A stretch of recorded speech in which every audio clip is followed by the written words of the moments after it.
70. Un agréable dimanche. Au revoir. Il s'agira d'une Le mission ton est encore de hésitant.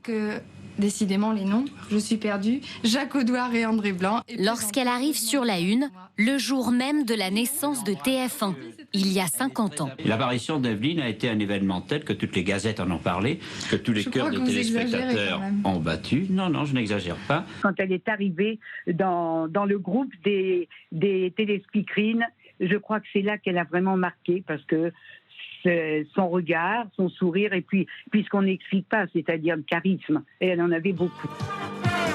Avec son dynamisme, son ton chaleureux. Bonsoir à tous. L'animatrice encourage les compétiteurs d'Interville. 10 ans. 10 ans. Tu es prête là, ça y est? On s'est bien échauffé. Je peux vous dire qu'ici, à Bar-le-Duc, on en veut, on a du cœur au ventre. Grâce à son tempérament de fille du Sud, elle donnait aux téléspectateurs ce qu'ils recherchaient, c'est-à-dire un contact, une connivence, et c'est vraiment ce qui transpirait d'elle à travers l'écran. Elle était très très proche des gens, il suffisait de se balader avec elle dans la rue. C'est un déferlement, Evelyne, c'était véritablement quelqu'un, quoi. Elle rejoint la plus populaire des émissions. Bonne réponse d'Evelyne. La bande des grosses têtes, s'essaye à la chanson et s'illustre au théâtre. Diaz Ganarelle parlait, il n'importe de quelle bouche j'entende ses raisons. Aux côtés de grands noms de la comédie. Evelyne Leclerc était encore sur les planches en 2020. Une vie au contact du public. Ce cirque ne fait rien comme les autres. C'est pas comme le cirque traditionnel, il n'y a pas les clowns, il n'y a pas les tigres. Aucun animal sur scène, seulement des artistes au travail. Ils ne viennent pas d'un seul pays, mais d'une dizaine. Un couple d'équilibristes chinois, des acrobates de Tanzanie, dont les prouesses font douter des limites du corps humain. Ce duo de cubaines, suspendu à 15 mètres du sol, par leurs seuls cheveux. Là, nous en découvrons un autre cirque qui est surtout basé sur l'humain. C'est juste la performance des athlètes. Parmi eux, nous avons bien trouvé Rachel, née à Lille, la seule française, qui nous donne le tournis dans sa roue en acier. Je pense que c'est la richesse du cirque de partager avec différentes nationalités. Du coup, on s'entraîne ensemble, pouvoir aussi découvrir d'autres spécialités. Comme par exemple les Mongols qui tirent des flèches avec leurs pieds. Sans doute l'un des numéros les plus impressionnants. La contorsion, c'est trop facile. Alors ces 5 jeunes filles ont ajouté du tir à l'arc. Et pourquoi d'ailleurs ne pas tirer les flèches avec leurs pieds? Le tout au sommet d'une pyramide humaine. Ça demande énormément de concentration. En fait, la Mongolie est connue dans le monde entier pour ses contorsionnistes. Nous, on a voulu combiner ça à du tir à l'arc, notre sport national. Voyager au bout du monde sans quitter le chapiteau, c'est l'idée d'Alain Pachery. Ce cirque, il l'a conçu dans ses moindres détails. 25 ans qu'il l'arpente. En principe, c'est 10 km par week-end. 25 ans de succès et de sales combles, qui ont pourtant commencé par une épreuve. On est en octobre 1999 et je réalise le rêve de ma vie, faire construire mon premier chapiteau. Et puis, 2 mois plus tard, le 26 décembre 1999, la tempête du siècle le ravage complètement. Mais de ce coup du sort, il se relèvera. Ça m'a donné tellement de courage que j'ai voulu faire mieux encore, que j'ai voulu faire encore un truc incroyable, un chapiteau sans mât. Une première dans le monde. Des arches de 100 mètres de long et de 10 tonnes chacune soutiennent le chapiteau. Résultat pour le public, aucun mât pour boucher la vue. Visibilité totale à 360 degrés. De quoi vivre les émotions au plus près des artistes. La contorsion, c'est impressionnant de se dire que nous, quand on se penche, on a mal au dos. Et là, c'est une autre dimension, disons. On a peur pour eux, parfois mal pour eux, mais tout se passe bien, donc c'est magique. Dans ce spectacle, le meilleur du cirque mondial, mais aussi des valeurs fortes, la parité, l'inclusion et la fraternité entre les peuples, comme dans ce duo entre un Russe, Valide, et son acolyte ukrainien, en fauteuil roulant.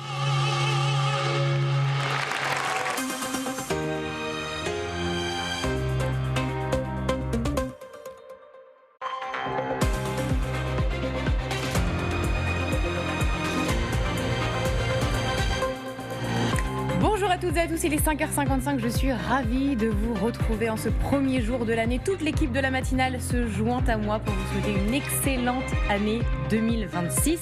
Merci d'en passer le premier jour avec nous sur LCI.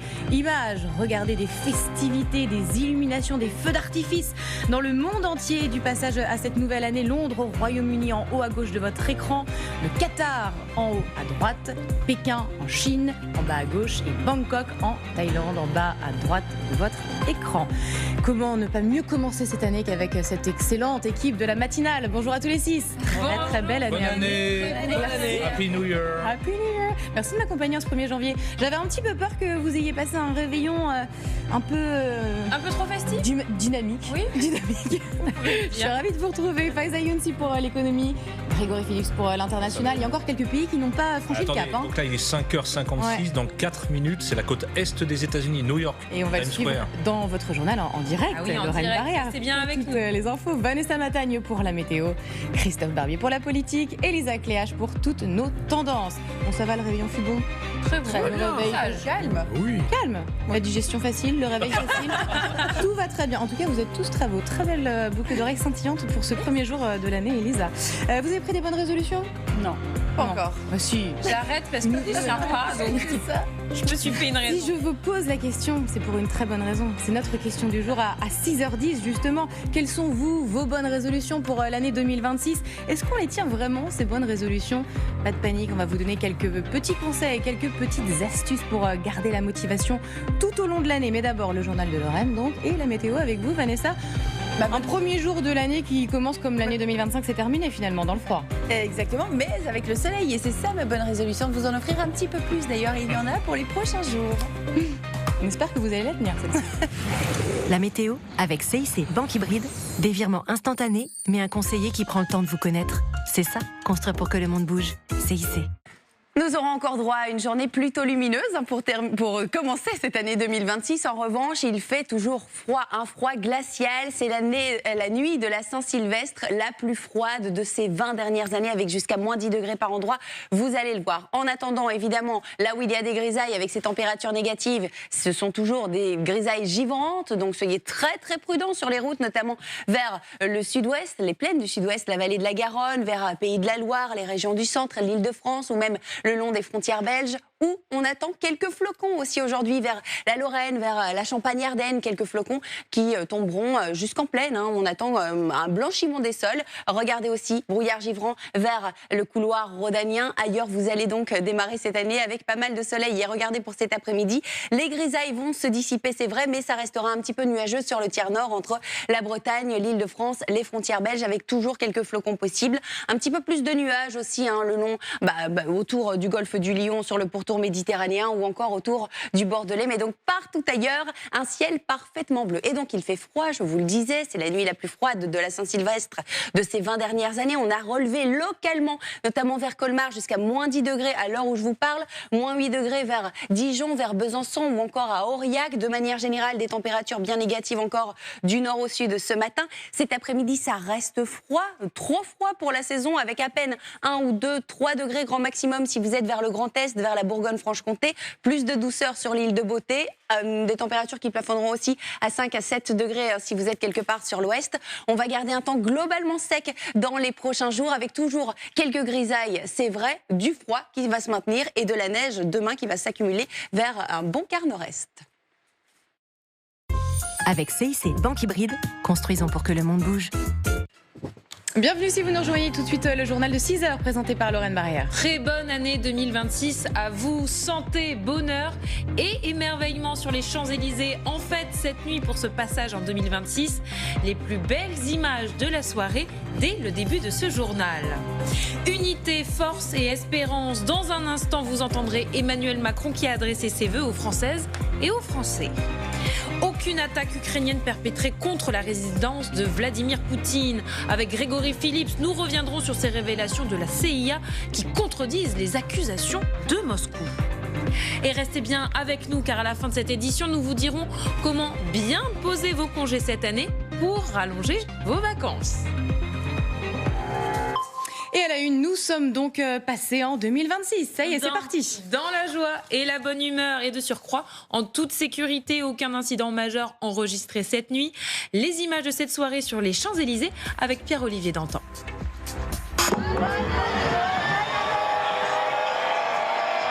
Un feu d'artifice lancé depuis le cœur de la place de l'Étoile, sous les yeux de centaines de milliers de curieux, venus fêter la nouvelle année sur la plus belle avenue du monde. Pour profiter de ce show lumineux, certains sont venus de très loin. Des Alpes.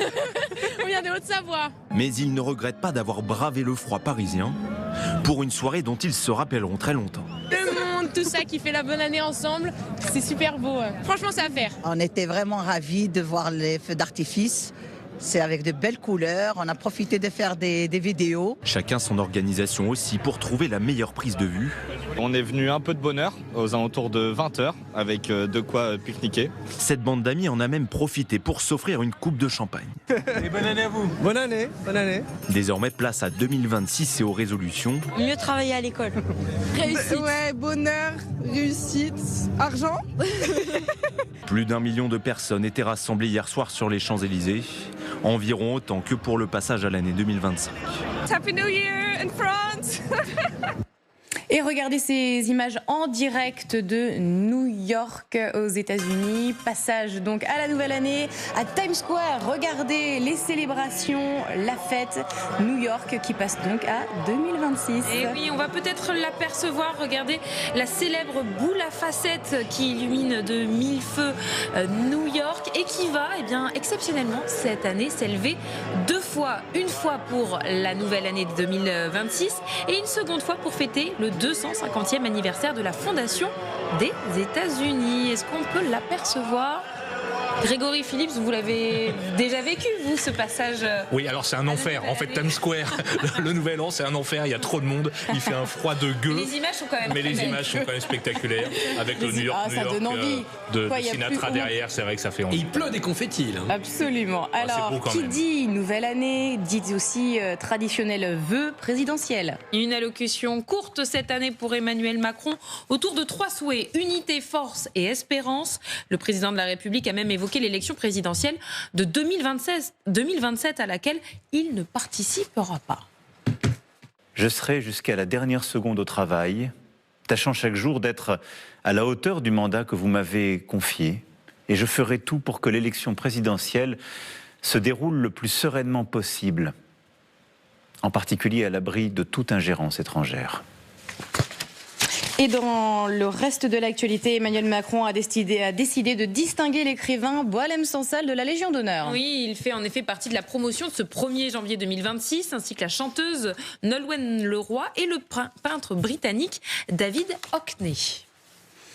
Aux États-Unis, c'est révélation de la CIA qui compromettent les accusations russes envers l'Ukraine. Grégory Phillips, on en parle avec vous. Selon les services secrets américains, l'attaque de drones sur l'une des résidences de Vladimir Poutine n'a pas eu lieu. Expliquez-nous. Oui, vous vous souvenez que quelques heures après les accusations proférées par Moscou, Donald Trump s'était dit très en colère à l'idée que les Ukrainiens aient pu lancer des drones vers une résidence privée de Vladimir Poutine. Eh bien, le président des États-Unis a été informé par la CIA hier soir que cette attaque n'avait pas eu lieu. C'est une conclusion des services de secret américains. Le patron de la CIA, John Ratcliffe, a informé Donald Trump. Selon plusieurs journaux américains, les États-Unis ont constaté que l'Ukraine cherchait effectivement à frapper une cible militaire située dans cette même région de Novgorod, mais pas à proximité immédiate de la résidence du président russe. Ce sont les conclusions de la CIA qui étaient évidemment très attendues pour valider ou invalider les accusations lancées par le Kremlin. Merci beaucoup Grégory Phillips. On en vient à cette image terrible à Amsterdam. Le nouvel an a tourné au cauchemar. Voyez l'église de Vondel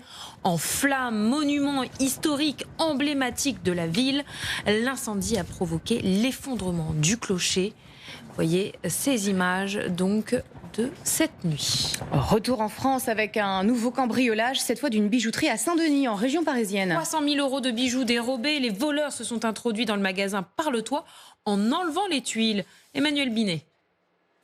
Là, c'est les vitrines de diamants. En 5 minutes, ils ont dû faire ça. Un cambriolage éclair dans cette bijouterie située dans une rue commerçante de Saint-Denis. Il est 5 heures du matin lorsque les 2 voleurs, selon les premiers éléments de l'enquête, grimpent sur l'échafaudage situé à l'arrière de la boutique, dans la cour de cet immeuble en travaux. Une fois sur le toit, ils enlèvent des tuiles et se glissent à l'intérieur. A-t-on affaire à des professionnels? Selon cette habitante de l'immeuble, les malfrats avaient repéré les lieux. Ça fait quelques semaines, on entend des gens qui ont essayé de venir sur l'échafaudage et on a arrêté les mecs, on a fui les mecs. Et cette fois-ci, effectivement, il y a eu un cambriolage. Je ne dors pas la nuit parce que j'ai quand même l'angoisse. Avec la hausse du cours de l'or, les bijouteries deviennent des cibles privilégiées par les cambrioleurs. D'après l'Union de la bijouterie et de l'horlogerie, cette année, près de 200 vols ont été recensés dans ces commerces. Comme chaque année, les tarifs de la SNCF évoluent en ce 1er janvier. TGV Inouï, Ouigo, billets pour les animaux, tous sont concernés, mais la société ferroviaire met en avant une hausse modérée, en moyenne de 1%. Pour nos amis à 4 pattes, sachez-le, le tarif passe de 7 à 10 €. Cette année, vous allez peut-être voyager en train pendant vos congés. Oui, nous allons vous dire comment poser vos congés de manière stratégique selon les jours fériés. Vous pourrez ainsi avoir pas moins de 56 jours de repos en 2026. Léana Boll. C'est la bonne nouvelle de ce début d'année. Le calendrier 2026 est propice aux vacances grâce aux jours fériés. Déjà, pour les salariés qui ne travaillent pas le samedi et le dimanche, plusieurs week-ends prolongés seront possibles. Puis pour maximiser vos jours de congé, il faudra faire quelques calculs. Rien qu'au mois de mai, en posant seulement 10 jours, vous pourrez vous offrir 24 jours de repos. Pour les entreprises, ces congés s'anticipent aussi. On va tourner de manière à ce que chacun puisse en profiter. On s'organise toujours pour qu'il y ait au moins une personne qui soit présente au bureau, mais il n'y a pas besoin d'avoir plus parce que c'est tellement calme qu'on arrive à gérer le flux de clients. Si le calendrier est favorable, il faudra tout de même s'y prendre suffisamment tôt pour que vos congés soient acceptés par votre entreprise. Cette tendance qui prend de l'ampleur chez les routiers, installer des caméras dans leurs camions. Un moyen pour eux de collecter des preuves en cas d'accident, mais aussi c'est un outil de dissuasion, comme l'ont constaté Théo Fribourg et Guillaume Vitton. C'est une preuve irréfutable pour le chauffeur. Cette vidéo, tournée sur une route départementale. La voiture grille le stop, le choc est inévitable. Du coup, j'ai freiné, impossible. Ces images ont été captées par la caméra embarquée de ce chauffeur, une sorte de boîte noire qui enregistre en continu la route. Le conducteur s'est équipé lui-même de son boîtier pour filmer ses trajets. Et c'est bien grâce à la vidéo qu'il a pu prouver qu'il n'était pas responsable de l'accident. Ces caméras, de plus en plus de routiers s'en équipent pour parcourir des milliers de kilomètres et faire face aux incivilités. Comme ici. Cette fourgonnette fait une embardée avant de percuter un poids lourd. Cette vidéo a permis de prouver la responsabilité du conducteur de la camionnette rouge. La caméra peut aussi être dissuasive. C'est ce qu'a découvert Franck sur les routes depuis 10 ans. Et la voiture a voulu forcer en passant par la droite. Et alors le fait de tendre la main, d'appuyer sur le bouton, il a dû me voir faire, tout de suite ça l'a arrêté et il n'a pas cherché à forcer plus. Près d'1 millier de camions seraient déjà équipés de caméras, mais certains transporteurs veulent aller plus loin, avec de nouveaux capteurs dirigés vers le conducteur. Le chauffeur n'est pas filmé, l'appareil détecte seulement s'il s'endort ou consulte son téléphone, de quoi permettre d'éviter certains accidents ou d'établir une éventuelle responsabilité s'il ne peut être évité. C'est le succès de cette fin d'année 2025, Astérix en Lusitanie. Plus d'1 650 000 exemplaires vendus depuis fin octobre. C'est le meilleur lancement pour la célèbre BD de nos Gaulois préférés depuis 20 ans. Le prochain album est attendu à l'automne 2027. Vous l'avez lu ? Ah, oui, en effet. Le bon élève. Pas le meilleur. Non, c'est pas le meilleur. Alors on y va avec le goût de la nostalgie, de la madeleine, en l'occurrence une madeleine portugaise, mais voilà. Les vieux albums étaient plus tranchants, plus incisifs. Là, c'est un peu politiquement correct. Très bien, merci beaucoup Lorraine. On se retrouve à 6h30 pour un nouveau journal. Tout de suite, notre question du jour au 1er janvier. Quelles sont vos bonnes résolutions pour 2026 ? Tous les ans, on est plein d'ambition pour démarrer cette année avec la nouvelle année avec la meilleure version de nous-mêmes. Bon, parfois, c'est pas toujours une réussite. On va voir. On n'est pas si mauvais, vous allez voir. Déjà, vous avez des bonnes résolutions ou pas autour de cette table ? Moi, je les tiens jamais, donc j'en prends plus. Vous en prenez plus ? Moi, franchement, oui. Passer plus de temps avec les gens que j'aime. Je pense que c'est important. Ah. Oui, ouais. Je rejoins Grégory. Bon. Moi, perdre les 5 kilos que j'ai pris à cause de vous depuis août